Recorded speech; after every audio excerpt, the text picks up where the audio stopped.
श्री शिवाय नमस्तुभ्यम हर हर महादेव। देखिए दोस्तों, आप सभी को पता है कि अभी पितृपक्ष के बहुत ही पवित्र और पावन दिन चल रहे हैं।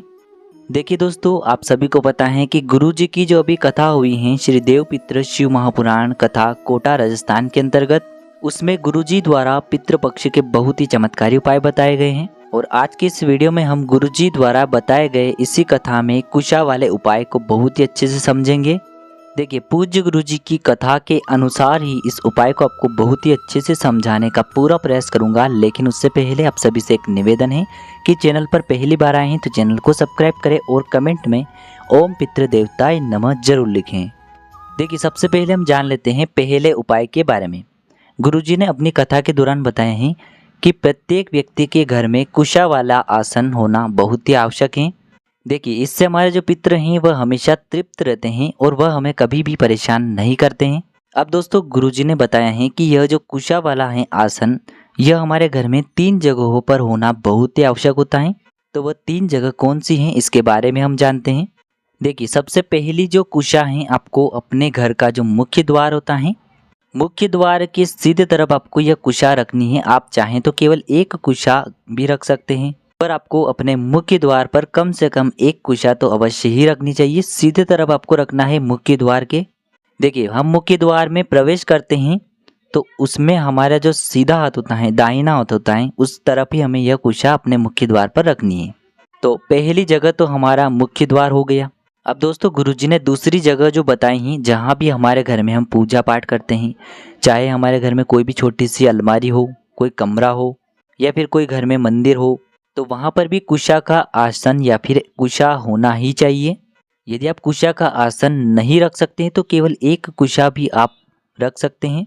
अब दोस्तों, गुरुजी ने जो तीसरी जगह बताई है, आपके घर में जो किचन होता है और वहाँ पर जो मटकी रखी होती है, परेंडा होता है, वहाँ पर भी आपको साइड में एक कुशा अवश्य रखनी चाहिए, जिससे हमारे जो पितृ हैं वह हमेशा तृप्त रहते हैं। तो आपको इन 3 जगहों पर यह कुशा रखनी है। पहला तो आपके मुख्य द्वार पर, दूसरा आपके घर के मंदिर में और तीसरा आपके घर के किचन में, आपको जहां मटका रखा होता है वहां पर आपको यह तीसरी कुशा रखनी है।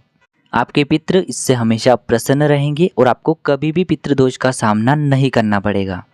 अब दोस्तों, हम जान लेते हैं गुरुजी द्वारा बताए गए दूसरे उपाय के बारे में। देखिए, यदि आपके घर में कोई भी व्यक्ति बहुत अधिक बीमार होता है, देखिए गुरुजी ने बताया है कि यदि आपको पितृ दोष लगा हुआ है तो आपकी जो बीमारी है वह जल्दी से ठीक नहीं होगी, उसे ठीक होने में बहुत ही समय लगेगा। तो आपको सबसे पहले तो एक कुशा ले लेनी है। किसी भी पूजन सामग्री की दुकान से आपको 2 से 3 रुपए के अंदर आपको मिल जाएगी।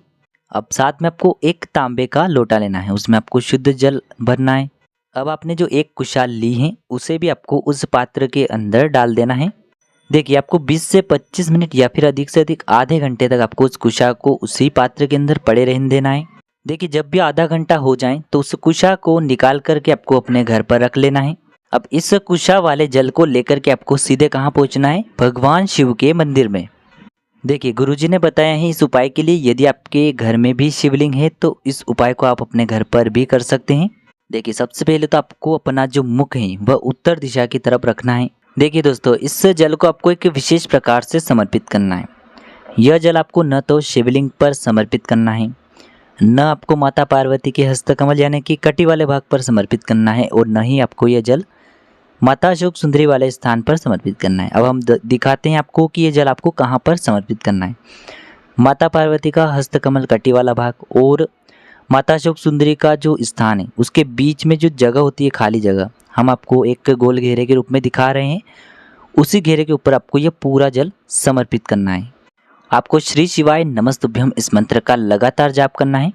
अब दोस्तों, जैसे ये जल बह कर के आएगा जलाधारी की ओर, तो इस जल को आपको किसी भी अन्य पात्र में झेल लेना है, थोड़ा सा एकत्र कर लेना है। इस जल को आपको अपने घर पर लेकर के पहुंच जाना है। जो व्यक्ति बहुत अधिक बीमार रहता है, जिसके हाथों में कहीं पर बीमारी है, कि जब भी आप उस व्यक्ति को डॉक्टर के पास दिखाने जाएंगे उससे पहले ही आपको ये उपाय कर लेना है। आपकी जो रिपोर्ट है वह नेगेटिव आएंगी। तो इस प्रकार से यह कुशा का उपाय भी आपको जरूर करना है। देखिए, यदि आपके पैरों में कहीं भी प्रॉब्लम है, बीमारी है, तो वहाँ पर भी आप इस जल को लगा सकते हैं। ऐसा नहीं कि यह जल शिवलिंग पर चढ़ाया हुआ है। आप औषधि स्वरूप इस जल को मांग कर लाएँ तो इस जल को आप लगा सकते हैं। तो अब हम जान लेते हैं तीसरे उपाय के बारे में। देखिए तीसरा उपाय भी पितृदोष को दूर करने के लिए और बीमारियों को दूर करने के लिए बहुत ही चमत्कारी सिद्ध होने वाला है।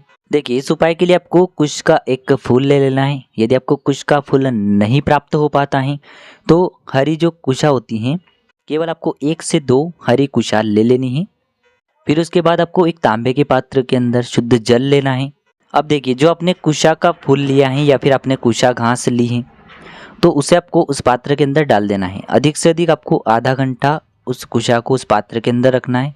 अब उस कुश के फूल को या फिर कुशा को आपको किसी भी तालाब या फिर सरोवर या फिर कुएं में डाल देना है। अब इस पात्र को लेकर के आपको पहुंच जाना है भगवान शिव के मंदिर में।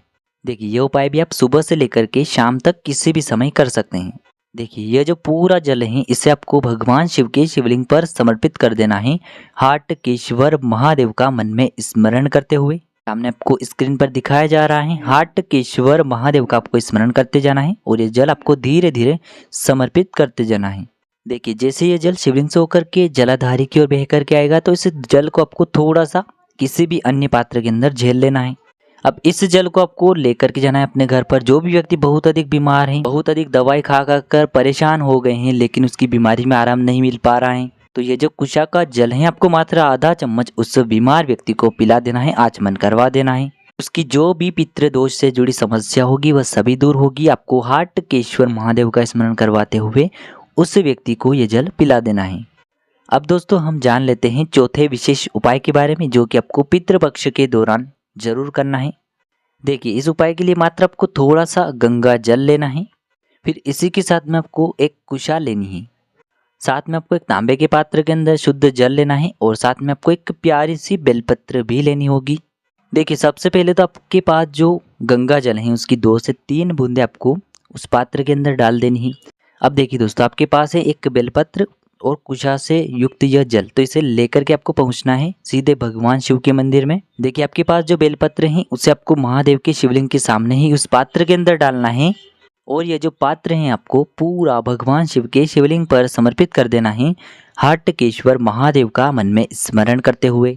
देखिए दोस्तों जैसे ये जल शिवलिंग से होकर के जलाधारी की ओर बह करके आएगा तो इस जल को भी आपको थोड़ा सा उस किसी भी अन्य पात्र के अंदर झेल लेना है। देखिए दोस्तों सबसे पहले तो इस जल को लेकर के आपको पहुंच जाना है अपने घर पर। अब आपने जो एक कुशा घास थी आपके पास सुरक्षित रखी थी उस कुशा को आपको इस जल के अंदर डाल देना है और इस कुशा से आपको सबसे पहले तो आधा जो जल है उसका छिड़काव आपको अपने घर के मुख्य द्वार पर करना है।